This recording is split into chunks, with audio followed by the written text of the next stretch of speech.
Hey guys, tonight we're heading deep into the frozen woodlands of Oregon. It's December 1934, and your boots crunch through a crust of snow beneath towering evergreens. You're out hunting rabbits, at 22 slung casually over your shoulder, breath fogging in front of your face like a ghost that doesn't know it's dead yet. The world is silent, save for the occasional snap of a twig or the rustle of pine needles overhead. It's just you, the cold, and the smell of damp bark, but something's off. There's a shape ahead, swaying ever so gently in the breeze. You squint. That's not a branch. That's not a bird's nest. That is a man, a skeleton. To be exact, dangling from a thick loop of wire, head bowed, ribs peeking through tatters of once warm clothes. No blood, no movement, just bones and wind, and a rope biting into the wood. Welcome to Whispering Pines. So, before you get comfortable, take a moment to like the video and subscribe, but only if you genuinely enjoy what I do here. And hey, drop your city and local time in the comments.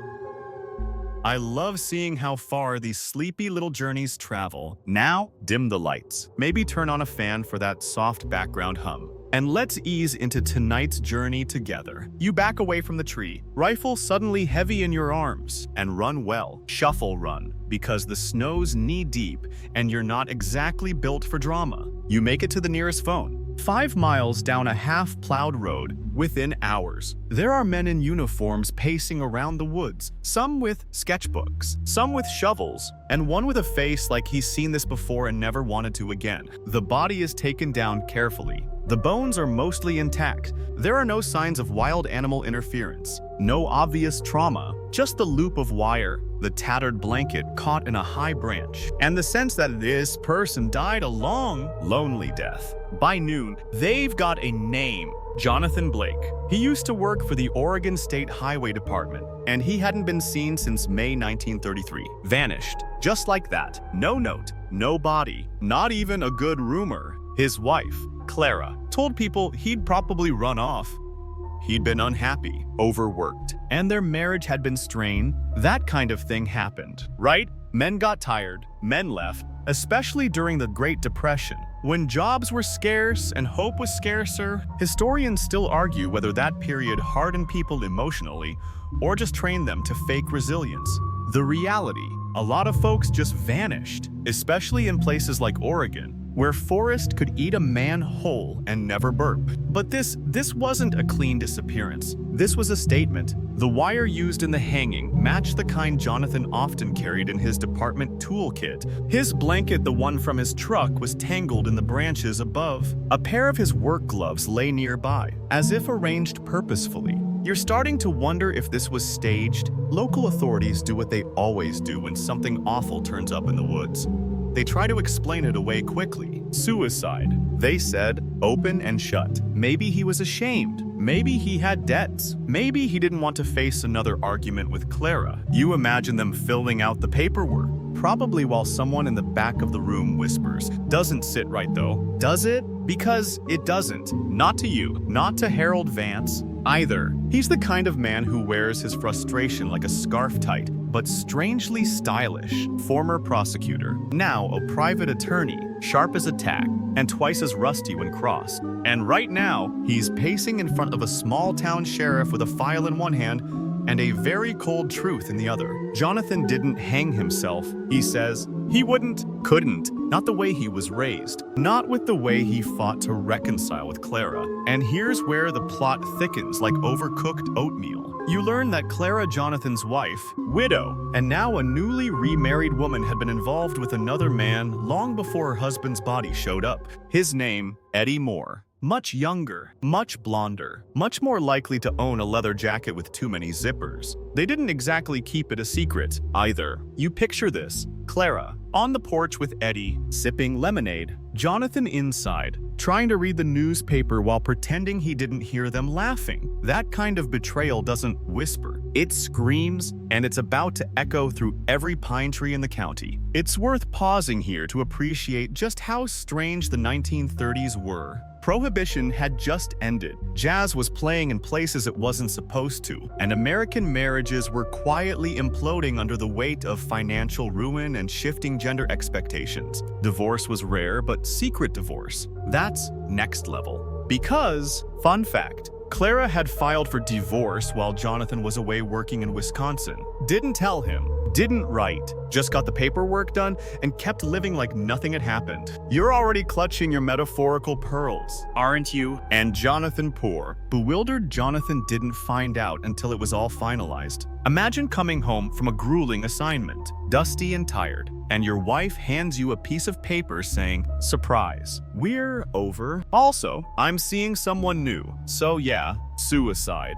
You're not buying it, and neither is Harold Vance. You're still standing in the office with Harold Vance, the kind of man who chews on truth like it owes him money. He's flipping through legal documents while the local sheriff pretends not to be intimidated. Vance isn't just here out of curiosity.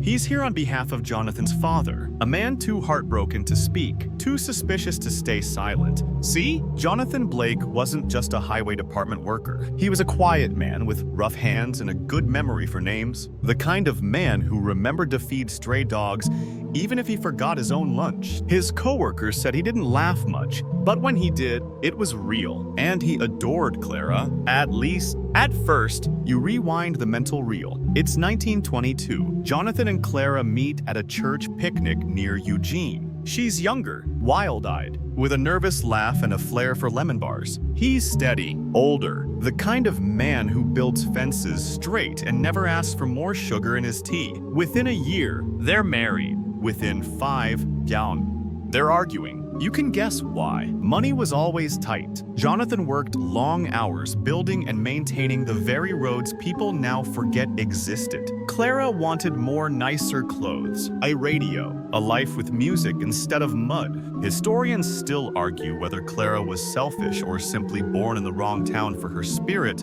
Either way, she wasn't the type to be satisfied with dust and ditches. And then there was Eddie Moore. Oh, Eddie. He sauntered into the picture like a man who'd never used a shovel in his life. Blonde, younger, sharper, around the edges. He worked part-time at a lumber mill, but mostly spent his days flexing in town and flashing that grin like it was a weapon. You wonder what Jonathan thought the first time he caught Eddie giving Clara a smile that lingered too long. The neighbors say they tried to be discreet. Keyword. Tried. The two of them would sit on the front steps when Jonathan was inside, whispering and giggling like school kids. And every so often, a hand would rest too casually on a knee. Jonathan never said anything, but he knew. And here's the kicker. After Jonathan mysteriously vanished, Clara didn't exactly crumble. She didn't organize a search party, didn't sob in public. Instead, she remarried quietly, quickly, and to no one's surprise, to Eddie. You picture that wedding. Maybe it was small, maybe just a civil ceremony with Clara in a modest dress,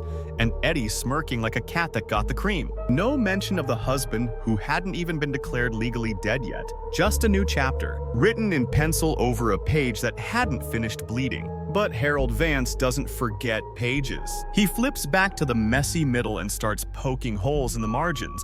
First, he petitions to have the secret divorce overturned. He wins. That's right.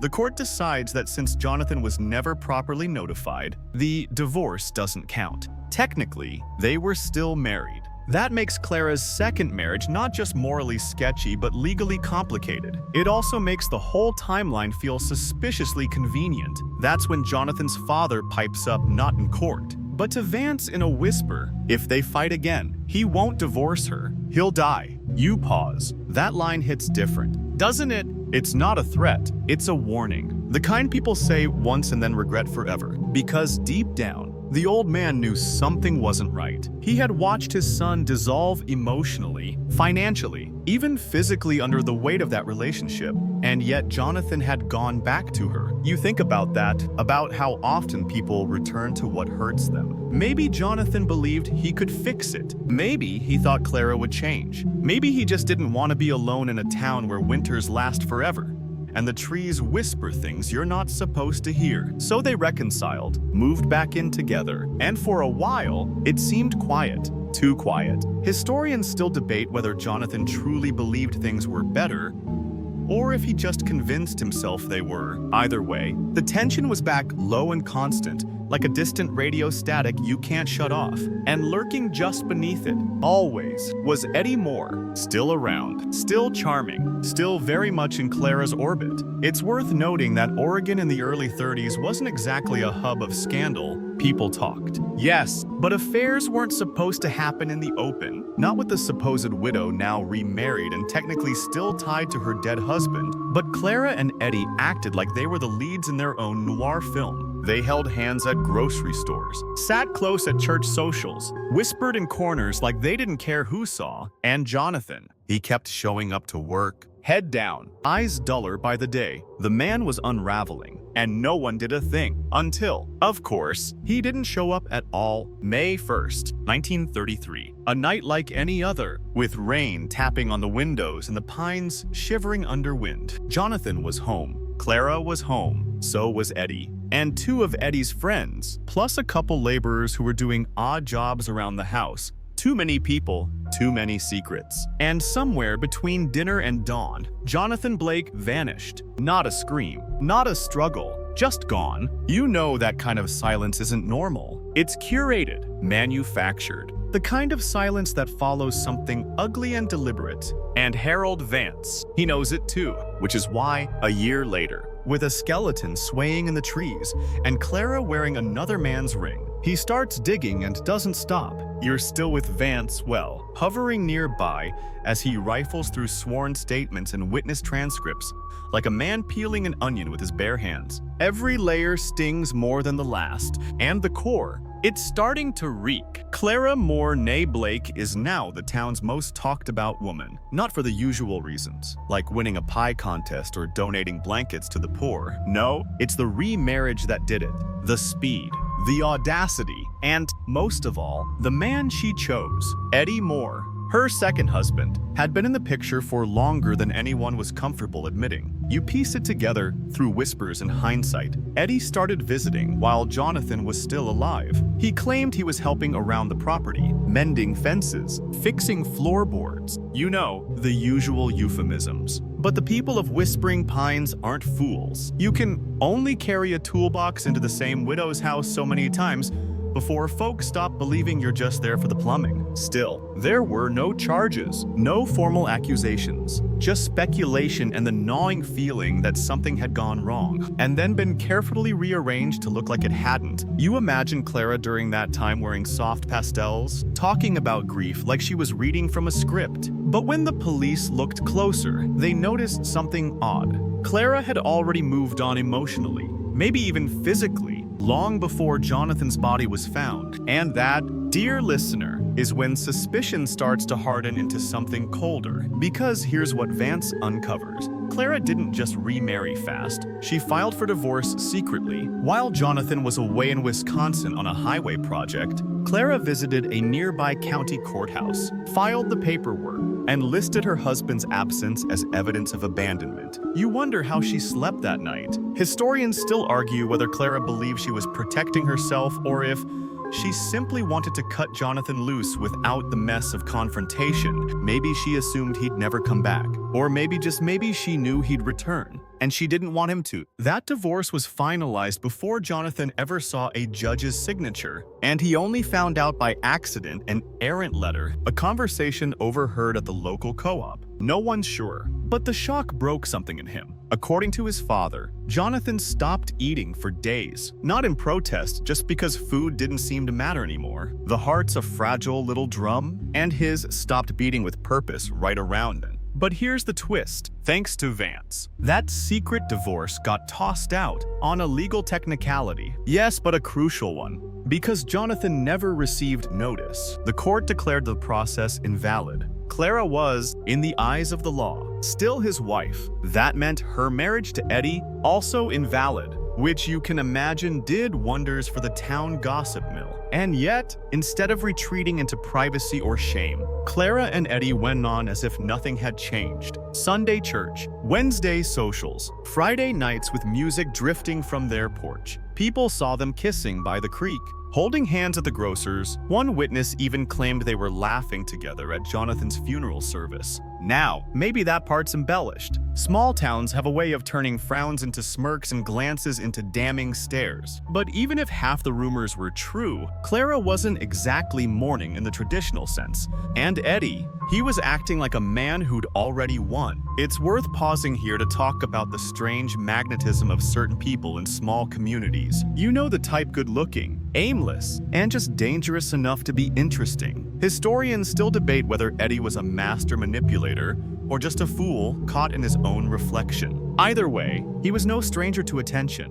and in the months after Jonathan's death, he seemed to enjoy it. But not everyone was fooled. A neighbor, let's call her Mrs. Dorsey, kept detailed notes about comings and goings at the Blake residence. She claimed she saw Eddie there even after the reconciliation between Jonathan and Clara. She said he sometimes brought friends, that Clara cooked dinner for all of them, that sometimes the lights stayed on too late, that sometimes she heard yelling. On May 1st, 1933, the last night Jonathan was seen, Mrs. Dorsey reported hearing a loud argument followed by silence. No one investigated. Why would they? Married couples fought, especially in houses where old love had soured and new love hid behind curtains. But Vance took that detail and started digging harder. Who else was there that night? Turns out, Eddie had invited two friends over, young men from the lumber yard, and Clara had let them stay. No one remembers why. The official story was a poker game, but no cards were ever found. Just broken glass, muddy footprints, and a blood stain beneath the rug that no one seemed eager to explain. And still, no charges were filed.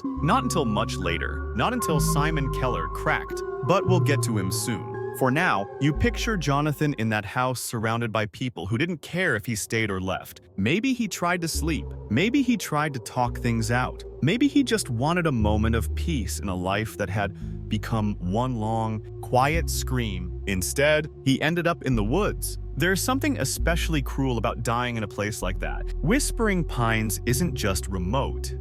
It's isolating in a way that eats at your bones. The wind doesn't howl, it hums. The trees don't shake, they lean in. And if you're hanging from a tree out there, it's not just death, it's disappearance, folded into nature like it was always meant to be, which makes the staging even more unsettling. Because now, with Vance circling the facts and Clara's past unraveling like a dropped spool of yarn, it's clear that someone wanted Jonathan to vanish and made it look like he chose to. You're back inside Vance's cluttered study, where cigarette smoke curls toward a ceiling stained with old ambition. The lawyer's tie is half loosened, sleeves rolled up, and the fire in his fireplace has turned mostly to ash. He's poring over maps, court records, weather logs. You wouldn't think the temperature on May 1st, 1933 would matter.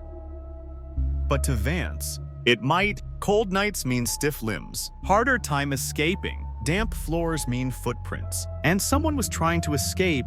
The deeper Vance digs, the clearer it becomes. Jonathan didn't simply disappear. He was erased. Quietly, sloppily, but not without help. Let's talk about Simon Keller. At first, Simon was just another name, a casual acquaintance of Eddie's, known for doing odd jobs, drinking too early in the day, and borrowing tools he never returned. Not the kind of guy you'd trust to mow your lawn, let alone keep your secrets. But secrets, Simon had plenty. Turns out, Simon had been in the Blake house that night. So had another man named Doyle Freeman, a part-time sawmill worker with a limp and a reputation for selling moonshine out the back of his truck. Then there was Clara and Eddie and Jonathan. 5 people, 1 dead man. That's where the timeline gets murky, because no one called for help. No one reported a fight. And Jonathan, he was never seen again after 9/00 CP. Now, you know the smell of guilt it hangs around people like wet wool. And Simon, he was soaked. When Vance tracked him down, Simon denied everything, said he didn't remember being at the house, claimed he'd been homesick, said his cousin could vouch for him, but the cousin had been dead for 3 years. Not the strongest alibi, and still, the police hesitated. This was the 30s. Forensics meant fingerprints and hearsay. There were no phone records, no doorbell cameras, just rumors, footprints, and whether or not your hands shook when someone mentioned a name. So Vance applied pressure the old-fashioned way he talked, not just to Simon, but to the sheriff, the judge, the press. He dropped words like injustice and corruption and cowards. He reminded them that a man had been left to rot in a forest while his wife remarried and threw garden parties. And it worked. The case was officially reopened. That's when things started to unravel like a badly tied noose. It began with Jonathan's father, who recalled a specific conversation he'd had with his son weeks before the disappearance. Jonathan had mentioned Eddie staying over just until he gets back on his feet. Clara had insisted, but there was something in Jonathan's tone, something cracked.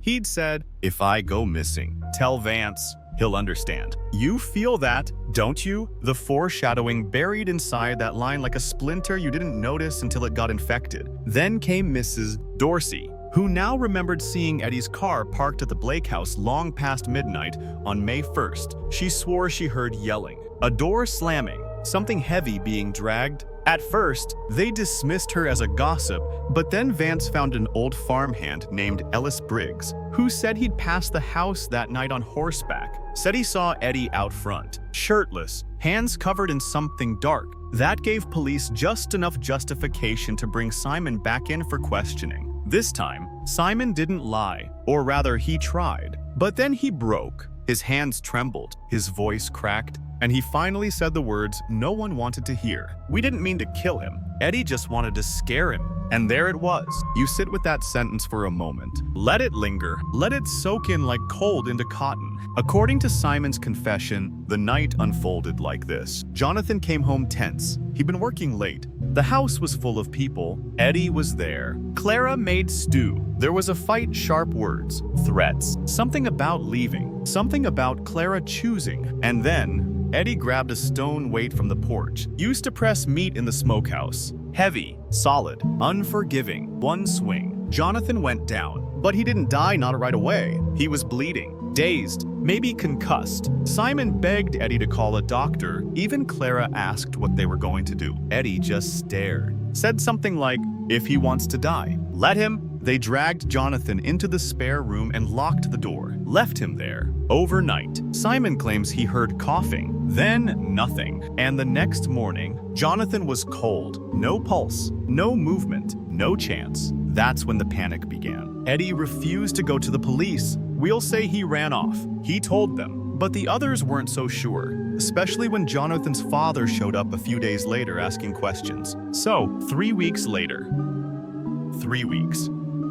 Eddie came up with the plan. "We'll take him into the woods," he said. "We'll hang him, make it look like suicide." Simon protested. Doyle wanted to leave town. Clara said nothing. But in the end, they all went. They wrapped Jonathan's body in one of his own blankets, carried him to the edge of Whispering Pines. Simon said the body smelled by then. He vomited 3 times on the trail. They hung him with wire, staged the scene, left him swaying in the wind, and they never spoke of it again. Until now, historians still argue whether Clara actively participated or simply allowed it to happen. But silence, in this case, was complicity. And Simon, well, Simon was arrested the next day. You imagine him in that jail cell, breathing into his hands, wondering how long it would take for the trees to forget what they'd seen. Spoiler, they didn't. You're in the sheriff's office now. Wood-paneled walls, a single fan clicking overhead, and the smell of stale coffee and mildew. Outside, rain taps against the window in that sleepy Oregon rhythm, soft but relentless. Inside, Simon Keller stares at his lap like he's hoping the floor will swallow him. You can hear the clock ticking. You can almost hear his conscience ticking louder. With Simon's confession in hand, the sheriff starts threading together every frayed end. They revisit the crime scene, yes. Revisit because now it's not just the woods where Jonathan was found, but the house where everything started. The Blake house is quiet now. Clara and Eddie have moved into a small cottage on the other side of town, pretending everything's fine, living out their newlywed fantasy while the law creeps up behind them like a storm. Forensics in the 1930s was a patchwork of guesswork and lucky stains. But when investigators dig through the Blake residence again, they find what they missed the first time. A dark stain under the floorboards,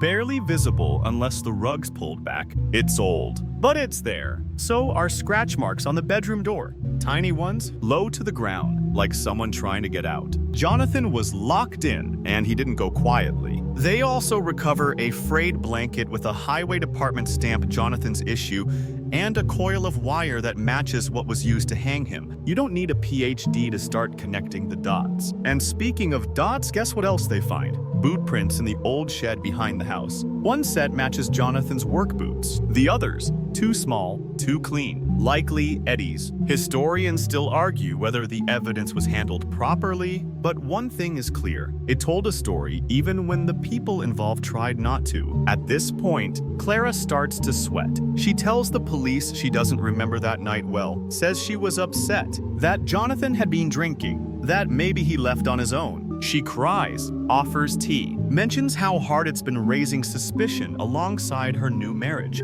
But the sheriff's not buying it, because now he's got a list, 7 names, each tied to May 1st, 1933, each within earshot of the fight, the injury, the silence, Clara, Eddie, Simon, Doyle, and 3 others, a neighbor named Lyle, who claimed to be dropping off tools, a young man named Curtis, Eddie's cousin, who said he'd heard a thump but thought it was a raccoon, and lastly, a man named Vern, who worked the nearby timberline and said he saw someone burying something in the woods days before the body was discovered. This cast of characters isn't exactly a Shakespearean ensemble, but together, they form a circle of negligence so tight, it strangles truth. Charges are filed. The DA moves slowly, methodically, like a man playing chess with ghosts. First, he goes after Eddie, murder in the 2nd degree. Then Simon, for accessory to homicide and obstruction. Clara, she's trickier. There's no evidence she lifted a finger, but she knew, so she's hit with conspiracy and failure to report a death. The others face various charges: lying to police, aiding after the fact,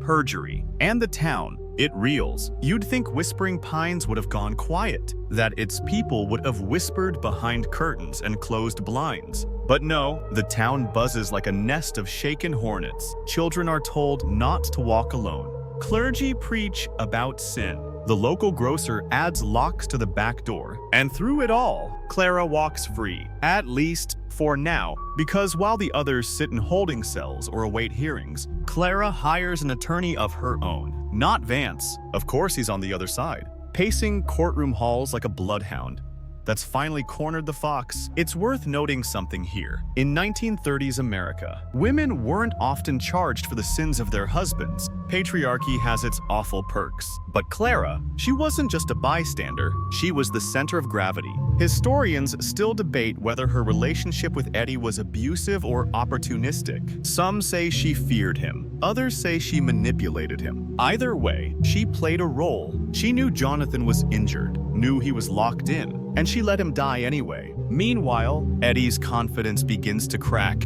At first, he's smug, talks big, chest puffed, like a man who thinks he's still got a few cards to play. But as witness after witness testifies, his posture shrinks. The moment that really breaks him, when the sheriff reads aloud Simon's confession in open court. The phrase that echoes in the chamber like a gunshot: "If he wants to die, let him." That's not mercy, that's murder in slow motion. Still, Eddie pleads not guilty, so the trial moves forward. It's spring 1936. 2 years since the skeleton was found, 3 since the murder. The courtroom's packed every day, and not just with reporters. Locals bring thermoses of soup, wrapped sandwiches, knitting projects. It's the biggest event since the town's centennial parade, except this one ends in a prison sentence. And prison is exactly where Eddie lands. 50 years, no chance of parole for 20. The judge doesn't yell. He doesn't bang the gavel. He just says, "You let a man die.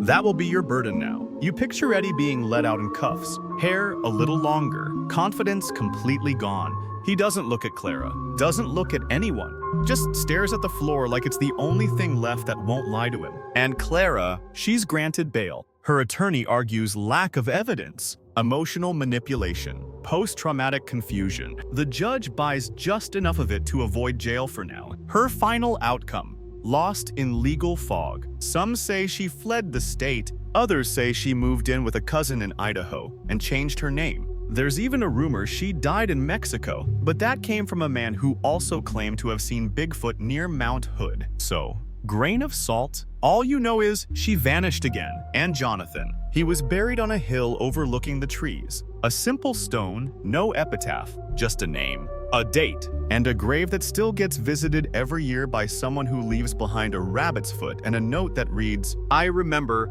you're walking now slowly." Along the gravel path of Pine Hollow Cemetery. It's late autumn, and the wind carries that smoky scent of distant chimneys and decaying leaves. Jonathan Blake's grave is tucked in the back corner, shaded by an old cedar that leans like it's eavesdropping on the dead. You kneel beside it, fingers brushing the cool stone. No one's around, just you, the birds, and that rabbit's foot someone always leaves behind. No one knows who, it just appears each year, wrapped in string, sometimes with a note. This year's note reads, "For the quiet ones, we never forget." You wonder if that's from his father, or maybe Harold Vance, though he'd be getting on in years by now. Or maybe someone you wouldn't expect, a neighbor, a friend, even someone who once sat in that house while Jonathan lay dying in the next room. The thing is, crimes like this don't really end. They just spread roots and whispering pines. It never really recovered. After Eddie's sentencing, the town tried to move on. The newspapers packed up. The courthouse returned to probate cases and zoning disputes. But the people, they kept whispering. About Clara, about what she knew, about what she didn't stop.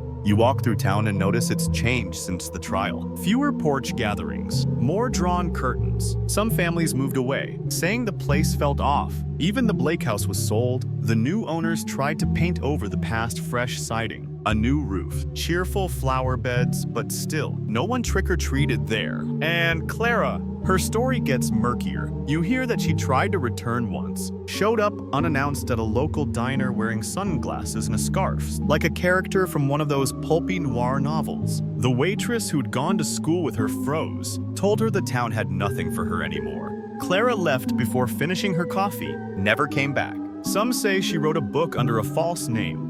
A mystery novel about a woman trapped between two men. But the writing was stiff, and the ending too neat. Real life, as you've seen, rarely ties up with a bow. And Harold Vance, he stuck around. He didn't take on many more cases after the Blake affair, just enough to keep the lights on. He liked to sit on his porch, drink bitter tea, and mutter things like, "Justice doesn't always wear boots. Sometimes it limps." You get the sense the case weighed on him, not just because of the crime, but because of how long it took to believe it was won. So many chances to stop it. So many people who looked away. Historians still argue whether Vance reopened the case out of duty or personal guilt. Either way, he gave Jonathan back his voice. And in this story, that's something. Let's go back to that house one more time. The night of May 1st, 1933. The walls were thin. The fire was low. Jonathan knew he wasn't welcome anymore. Eddie and Clara were on one side of the room, whispering and smirking. He was on the other, staring into a cold stew he didn't remember asking for. Doyle and Simon were laughing about something outside.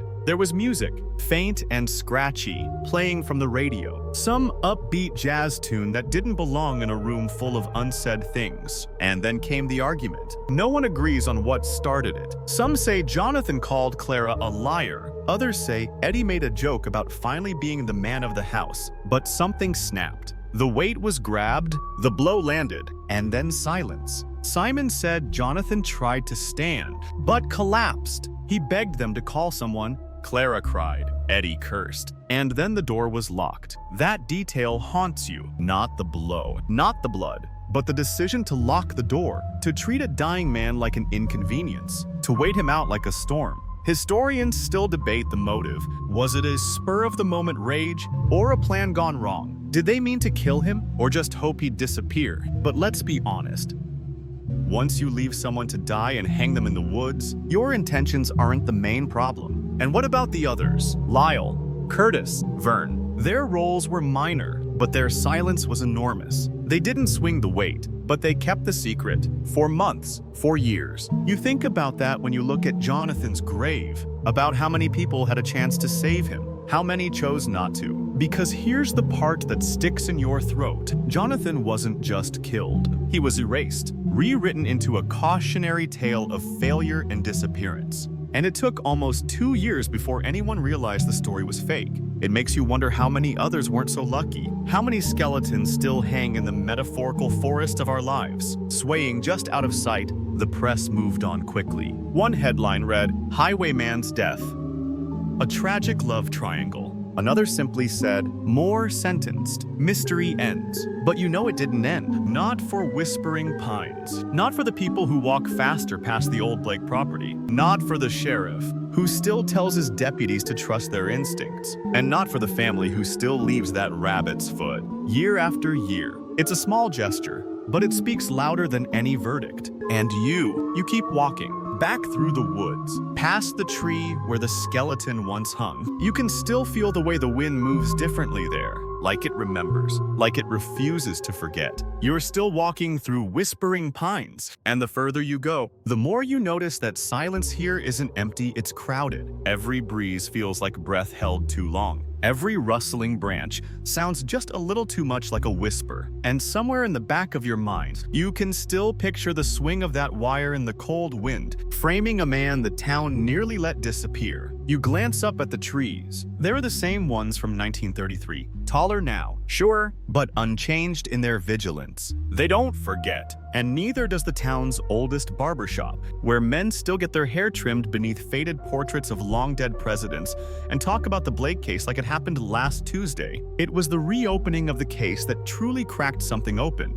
Not just in the legal system, but in the town's sense of itself. Because before Simon Keller confessed, Whispering Pines was content to forget, to believe that Jonathan Blake had just given up, that he'd tied the wire himself, that maybe, just maybe, he deserved to vanish. That's the thing about a slow burn crime. It doesn't roar, it simmers. You don't notice it's boiling until someone sticks a spoon in and pulls up bones. So when Vance forced the sheriff's hand and the case reopened, it was like dragging a mirror into a dark room. Suddenly, everyone saw themselves reflected in the silence they'd kept. You see it in the old neighbors, Mrs. Dorsey, who reported the shouting but never followed up.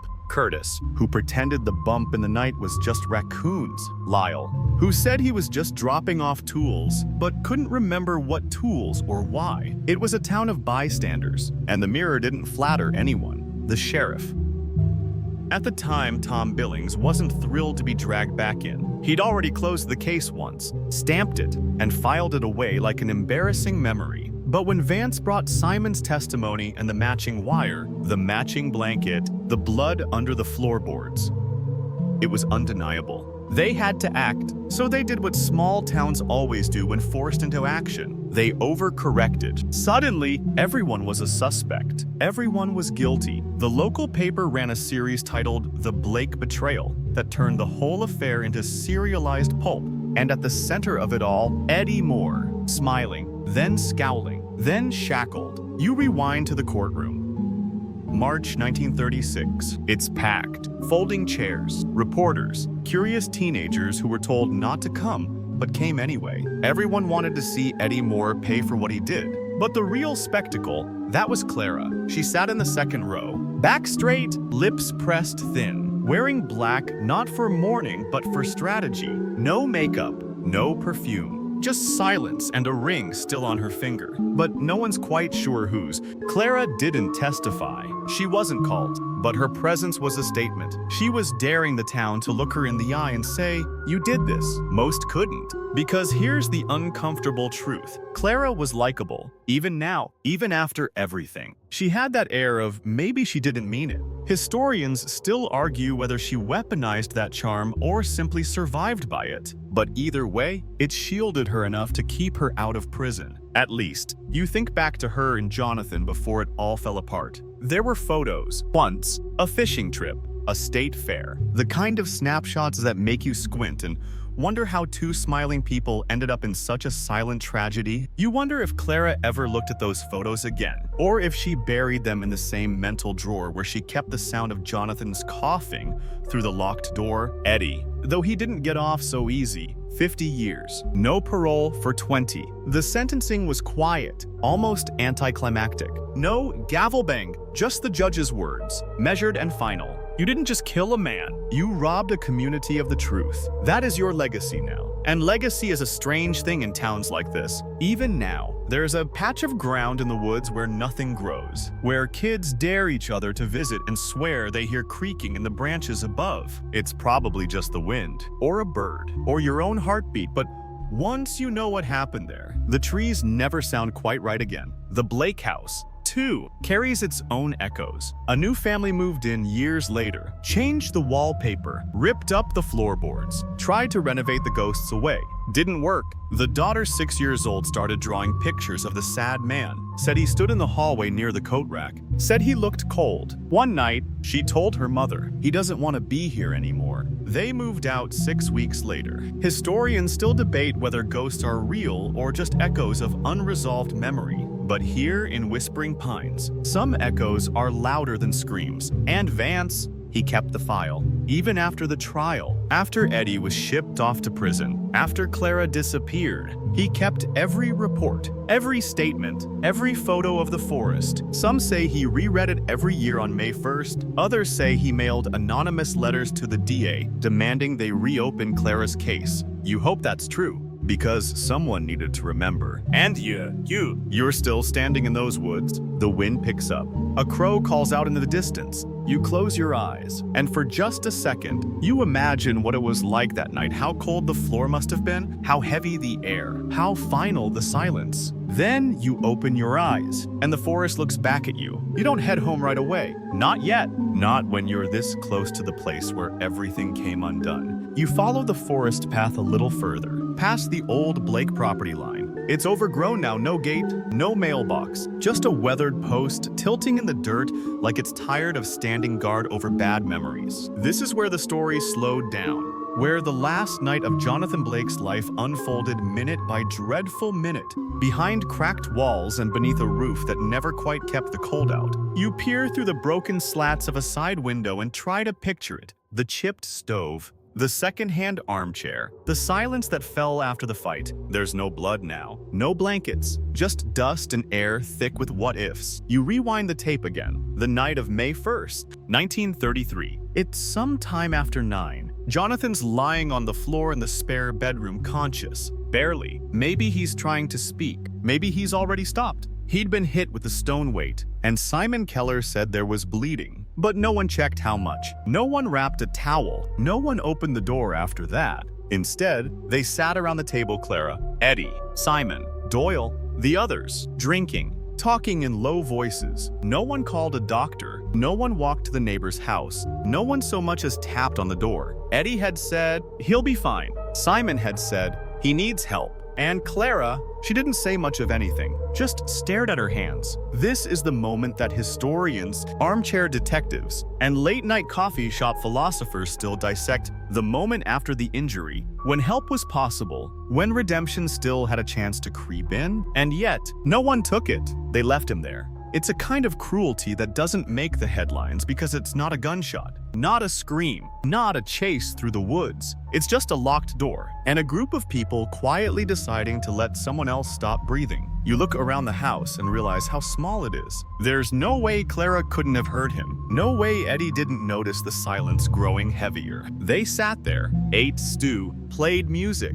Historians still argue whether Clara's silence was fear or apathy. Maybe she thought Eddie would hit her next. Maybe she thought Jonathan would recover. Or maybe, just maybe, she didn't want him to recover at all. What is clear is this: she never opened the door. The next morning, Jonathan was dead. Simon claimed he saw it first, said he checked through the keyhole, saw the stillness, the blank stare, that he whispered to Eddie, "He's gone." Like a kid waking someone to confess a broken vase, Eddie didn't panic. He didn't call the sheriff. He made a plan. You watch it unfold again through Simon's words. Wrap the body in the blanket. Wait a few days. When it's cold enough, take him into the forest. Hang him. Plant his things. Walk away. You picture the hike. It would have taken at least 30 minutes on foot, longer with the body. They probably used a wheelbarrow or a tarp. Whispering Pines isn't friendly to secrets. It's all roots and uneven trails and biting wind. But they made it. Found a tree, hung him with wire they took from the tool shed, positioned him just right, and then they went home, slept, maybe ate breakfast, pretended nothing had happened for nearly a year. It's a chilling kind of normalcy the way they continued living. Clara remarried. Eddie played husband.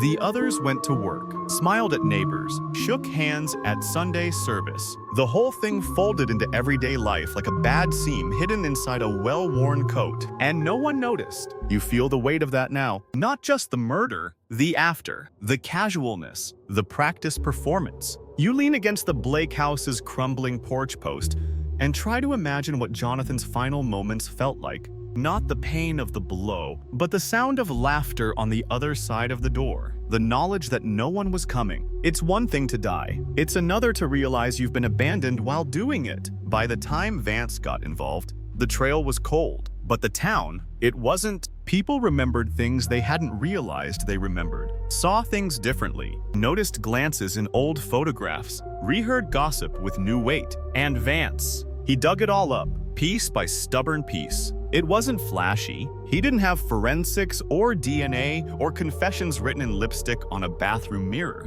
He had Simon Keller and a blanket and a father's suspicion that refused to die. And that was enough. Enough to reopen the case. Enough to rattle Eddie's cage. Enough to peel Clara's silence back like paint on rotted wood. You take one last look at the house before stepping back. Even now, it seems to watch you. The windows aren't just broken, they're hollow. The kind of empty that feels deliberate. Some say the place is haunted, not in the floating lamp, slamming doorway, but in the quiet way, the stillness that settles over your shoulders when you stand too long near the bedroom window, the faint sound of coughing when you're sure no one else is around. Whispering Pines doesn't tell ghost stories out loud. It lives with them. And you're starting to understand why you're not in the forest anymore. You've made your way back into town, where the shadows are shorter, but the silence is heavier. People still live here. Of course, kids ride bikes, dogs bark, grocers greet customers with tired smiles. But there's something about Whispering Pines that never really recovered from Jonathan Blake's death. Something about the way people lower their voices when they pass certain houses. Something about the way his name still catches in people's throats like a splinter. You walk past the old diner Murphy's, still running after all these years. It's been renovated a few times, but the bones are the same.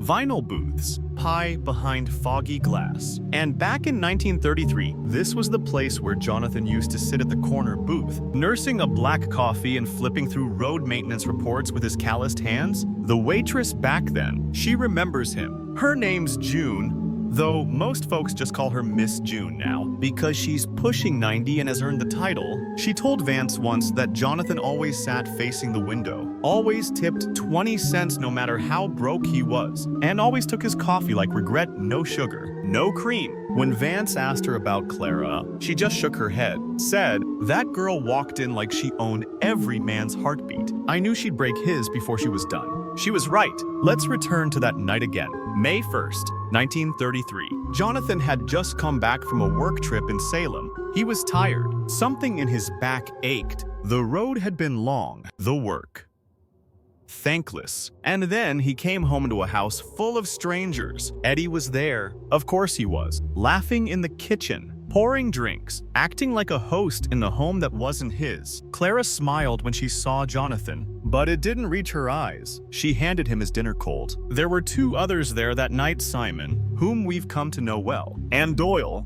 the one with the limp and the moonshine. But there were more. Eddie's cousin, Curtis, who'd been fixing fence posts that day, and Lyle, a mechanic who had stopped by with the world's worst timing, and apparently the world's weakest conscience. All of them were there when the argument started. Historians still argue about the exact trigger. Was it Jonathan confronting Eddie? Was it something Clara said? Was it just everything boiling over in a house that had been cracking at the seams for years? But we know how it ended with Eddie picking up that stone weight. Heavy, round, dense with rust and silence. The kind used for pressing meat in the cellar. It had probably been sitting on the porch for weeks. Eddie raised it, struck Jonathan across the side of the head, and then they waited. You picture Jonathan sprawled on the floor, blood pooling, breath short, barely able to speak. Clara holding a towel but not pressing it. Simon pacing, Doyle drinking, Eddie staring, and someone, probably Clara, saying,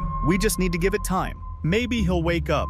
But time, as you know, doesn't always heal. Sometimes it just runs out. They moved him into the spare room, locked the door, pulled the rug back over the bloodstain, turned the music up on the radio. let the night swallow the sound. And in the morning, when Jonathan didn't wake up, they made a decision. You hear Simon's confession in your head, that thin voice full of smoke and guilt. Eddie said we couldn't call nobody, said it'd ruin everything, said it'd be easier if we made it look like he hung himself, said people would believe it, said no one would ask questions. And they didn't. Not for a long time. Because when Jonathan disappeared, Clara told everyone he'd left that he couldn't take the pressure anymore, that he'd gone back to Wisconsin or maybe California. The stories shifted depending on who was asking, but no one pressed too hard. It was the Great Depression. After all, men left. Sometimes they came back, sometimes they didn't. Even Jonathan's father, heartbroken as he was, couldn't prove anything, just had that sinking feeling.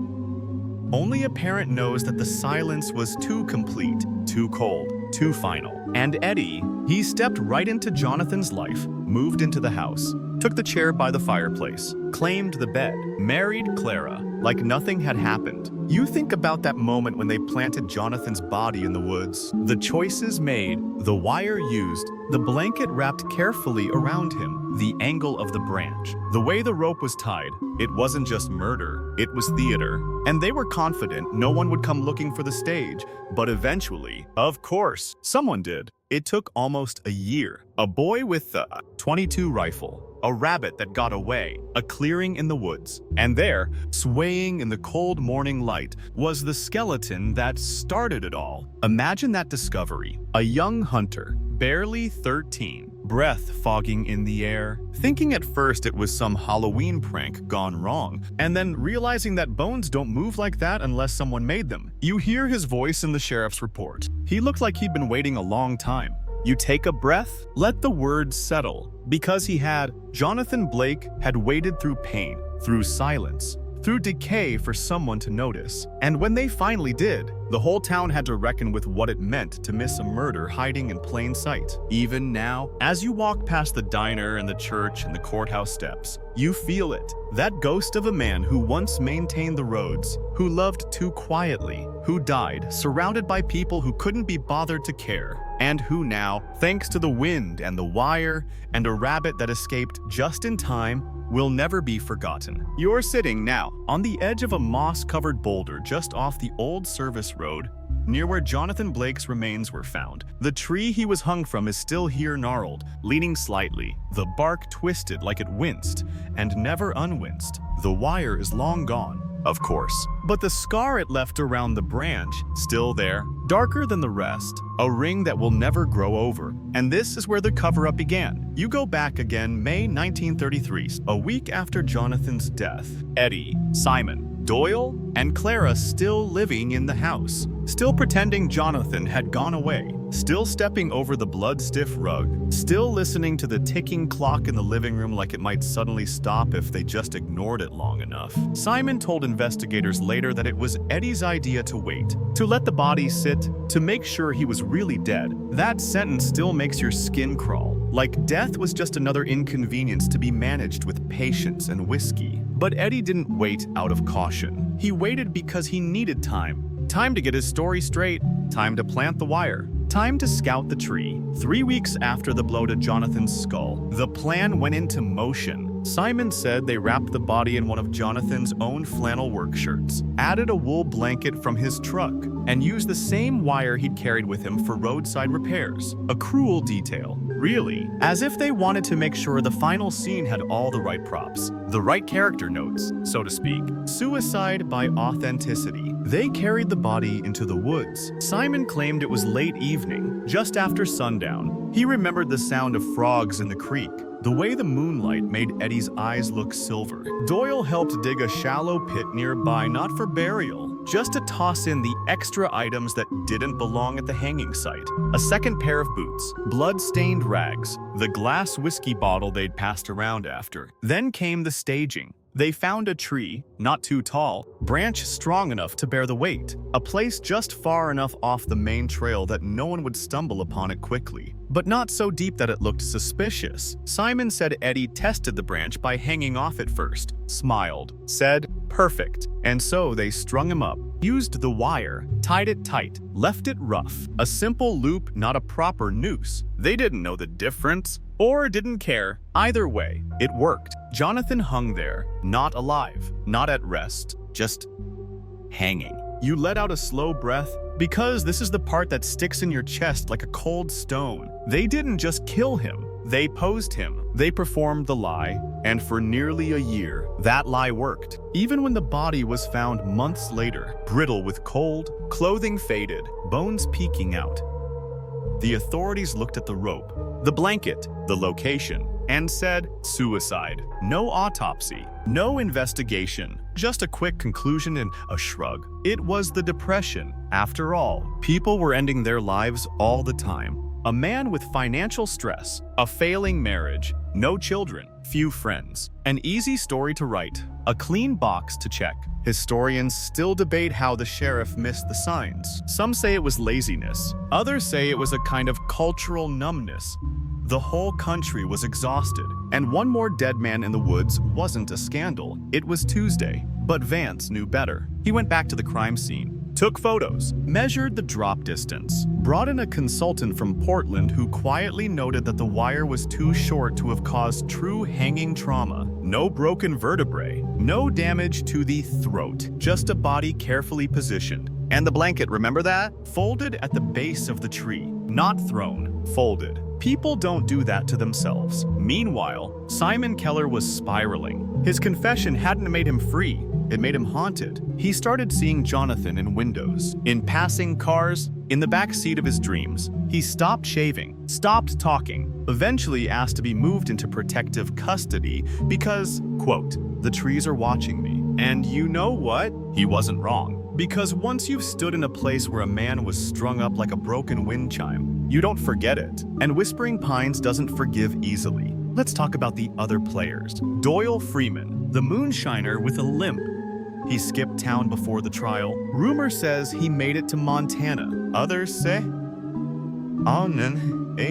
Mexico. He was never extradited, never questioned, just a name in a file, fading slowly into unknown whereabouts. Curtis Moore, Eddie's cousin. He turned state's witness, testified that Eddie had laughed while tying the wire, claimed Clara watched it happen without saying a word. Curtis wasn't charged, but he left town in a hurry and never came back. His last known address was a post office box in Spokane. Lyle, the mechanic, he refused to testify, said he was only there for a few minutes, couldn't recall anything. The DA dropped him from the suspect list, but Vance always believed he was more involved than he let on. And then there was Clara. No one knows exactly what Clara did the night of the murder. She didn't strike the blow. She didn't tie the wire, but she stood in that house, heard the fight, knew about the locked door, slept under the same roof. She could have spoken, could have screamed, could have stopped it, but she didn't. You sit there now, still perched on the edge of that mossy boulder. You wonder what kind of silence feels heavier, the kind that hides a body,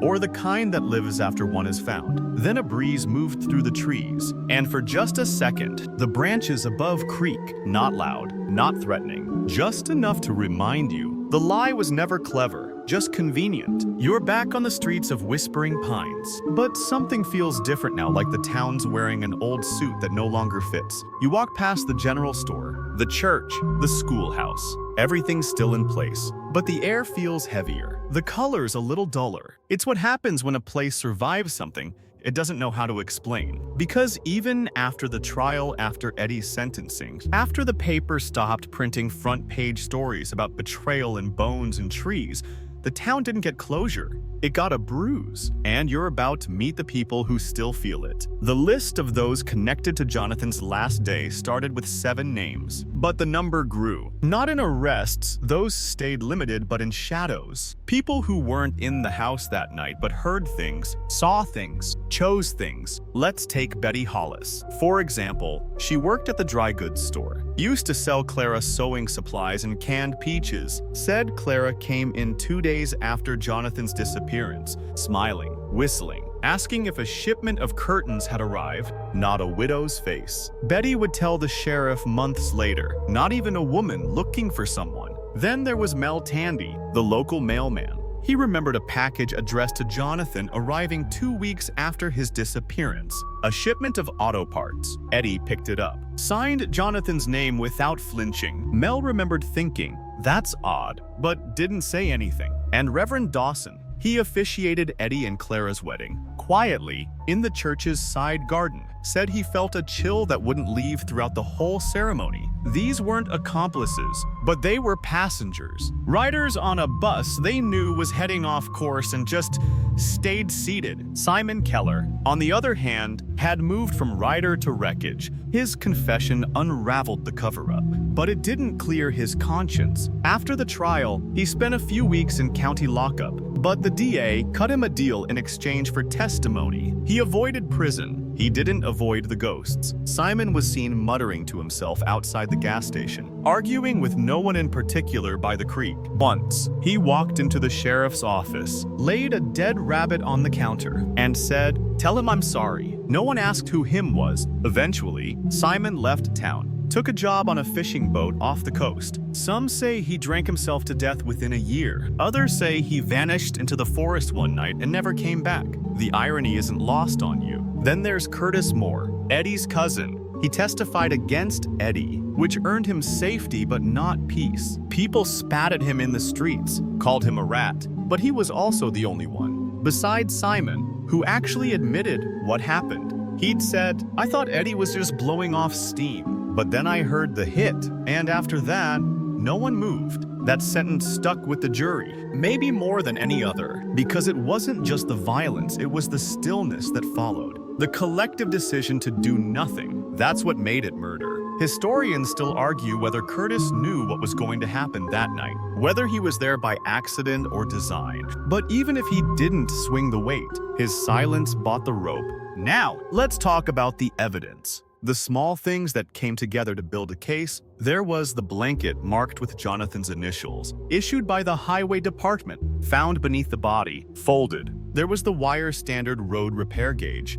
traced back to a shipment received by Jonathan's department 2 months prior. Eddie wouldn't have had access, but Jonathan did. There was the stone weight found later buried in a ditch behind the house, with flecks of blood too old to test, but consistent with Simon's confession. And there were the scratches on the inside of the locked door. Tiny, desperate lines like fingernails on wood. They weren't noticed in the first search, but Vance saw them. That's what finally tipped the balance. Because it's one thing to say a man left, it's another to find claw marks in the room he was never supposed to die in. You think about those marks often. Wonder if Jonathan knew, even in those final moments, that no one was coming, that the people just outside that door had already made their decision. You wonder how long he hoped before the hope gave up. Clara, meanwhile, slipped through the cracks. She was charged with a conspiracy, yes, but the case against her was paper-thin, built on circumstantial evidence and silent stares. She never confessed, never testified. Her lawyer painted her as misled, manipulated, tragically naive. The jury didn't buy it entirely, but the court didn't have enough to convict. She was released on bail, never formally tried, never served a day in prison. That's the part that sticks in the town's throat. Still, you visit the courthouse today and there's no plaque, no display, just a dusty file in the archives labeled State vs. Edward Moore.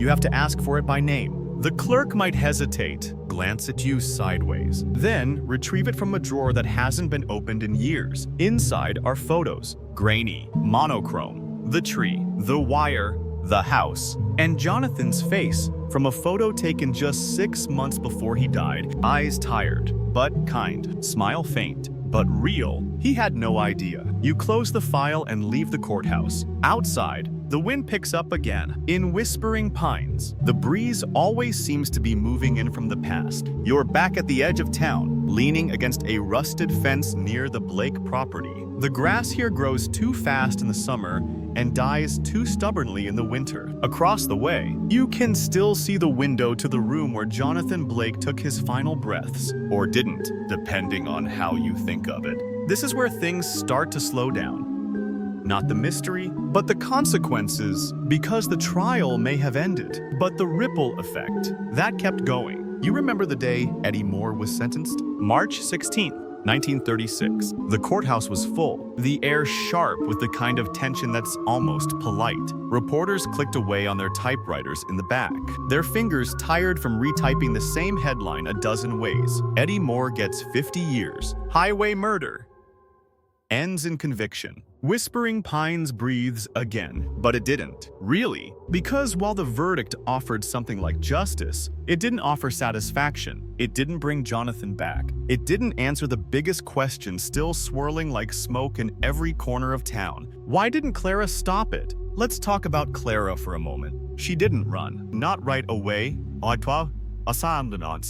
After the trial, she stayed in Whispering Pines, went back to the cottage she'd briefly shared with Eddie. She walked to the store, went to church. She wore dark colors and no makeup, like someone trying to mourn convincingly. But the town didn't forgive her, not even close. Kids were told not to look at her. Adults stared anyway. When she entered a room, conversations stopped like dropped glasses. Even people who hadn't known Jonathan well avoided her like she carried something contagious guilt, maybe, or misfortune. She tried to find work, but no one hired her. Not because of her resume. Clara had kept books at the hardware store before marrying Jonathan, but because no one wanted her hands on the till. Eventually, she packed her bags and left. Some say she went east, others say she changed her name and remarried. But the truth is that Clara became folklore, not a person anymore, but a cautionary tale. Historians still argue about her motives. Was she cold? Manipulated? Trapped in a cycle of dependency and fear? Was she scared of Eddie? Or did she simply see an opportunity and take it? She never gave an interview,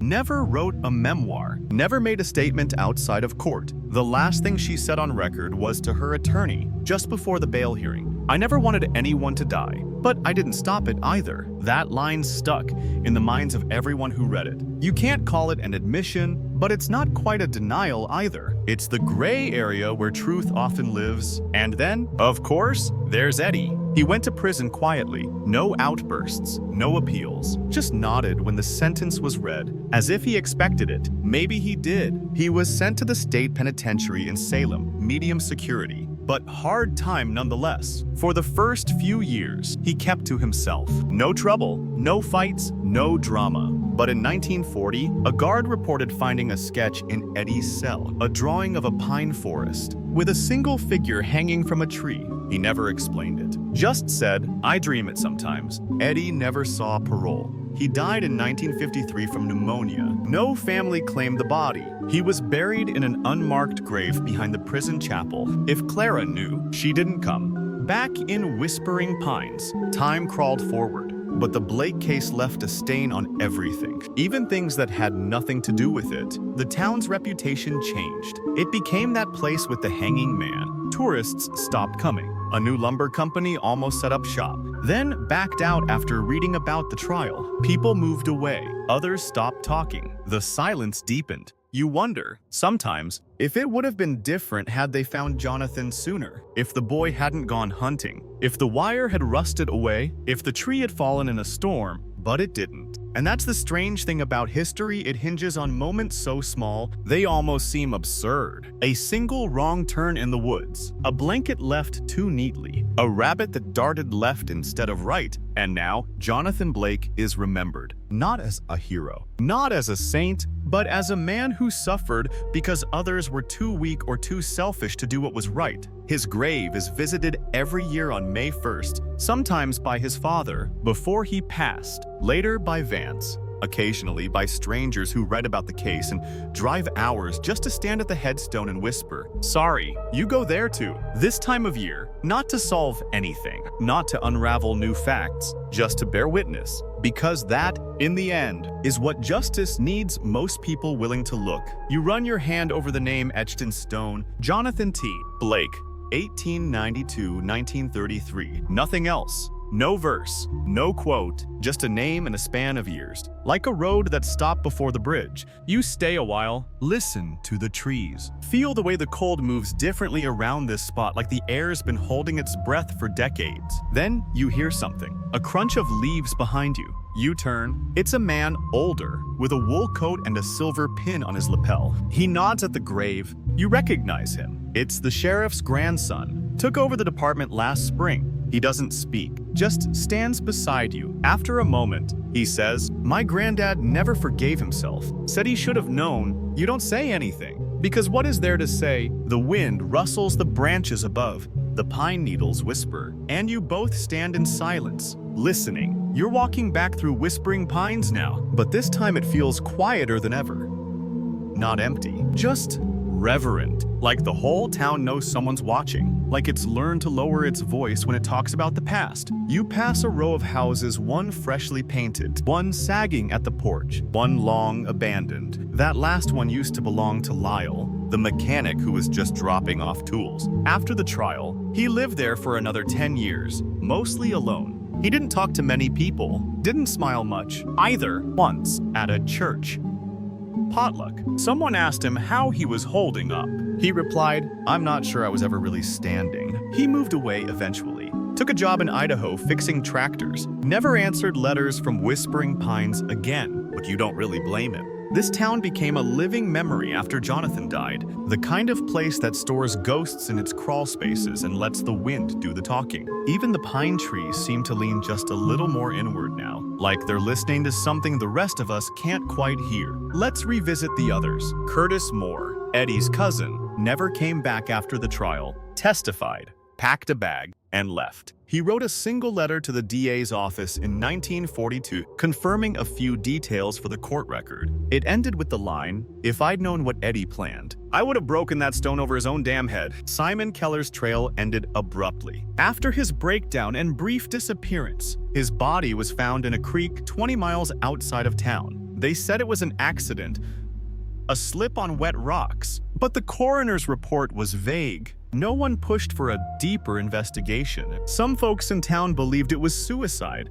Others thought someone helped him over the edge. What they all agreed on was that Simon didn't die clean. Not emotionally, not spiritually. He carried Jonathan Blake's ghost like a stone in his pocket. As for Harold Vance, he stayed in Whispering Pines, bought a small cottage not far from the cemetery. He practiced law for a few more years, but slowly eased out of courtrooms and into local history. He started writing letters to newspapers, then articles, then a short book about the case, not for money, but because he knew memory has a shelf life. In his preface, he wrote, "If I could have been louder, earlier, he might still be alive." This book is for the ones who wait too long. Vance passed in 1957, surrounded by files and newspaper clippings. His desk drawer held only one photo, Jonathan, standing beside a road sign he'd built with his own hands, smiling like he thought things were finally turning around. You wish that photo had been taken a little later. Now, let's talk about the town. After the case, Whispering Pines tried to rebrand itself. They opened a new diner, painted the school, even hosted a summer festival called Pines Day. But it never quite took, because underneath the bunting and lemonade, there was always a question hanging in the air like fog. What else have we missed? Historians still argue whether towns ever really recover from betrayal, from collective guilt, from looking the other way while something terrible played out in broad daylight. And the Blake case, it wasn't just a murder, it was a failure.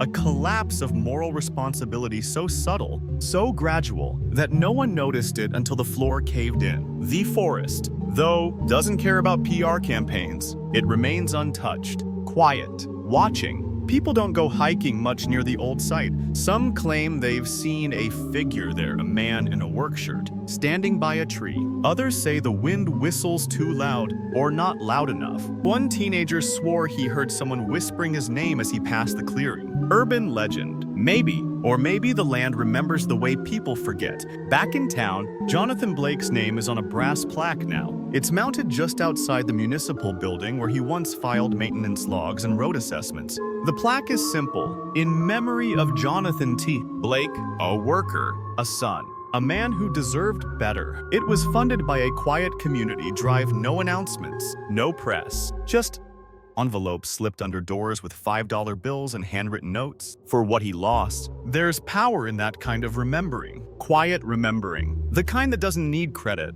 The kind that says, "We failed you then, but we see you now." You stop by the plaque every time you visit. Lay your hand on the metal. Let it warm beneath your fingers. And you remember what this case taught everyone. That silence isn't neutral. That when good people look away, bad things bloom like moss. That the worst part of Jonathan's story wasn't the hanging. It was everything before, that every minute he spent locked behind that door while people joked in the next room. Every second they could have opened it. Every second they didn't. You let that settle in your chest. You don't rush it, because this isn't the kind of story you hurry through. It's the kind that follows you home. You're heading out of town now. Gravel underfoot, wind at your back. The sun's low, brushing the treetops with that late afternoon gold that makes everything look older, softer. Whispering Pines disappears slowly in your rear view, one fence post at a time, one memory at a time.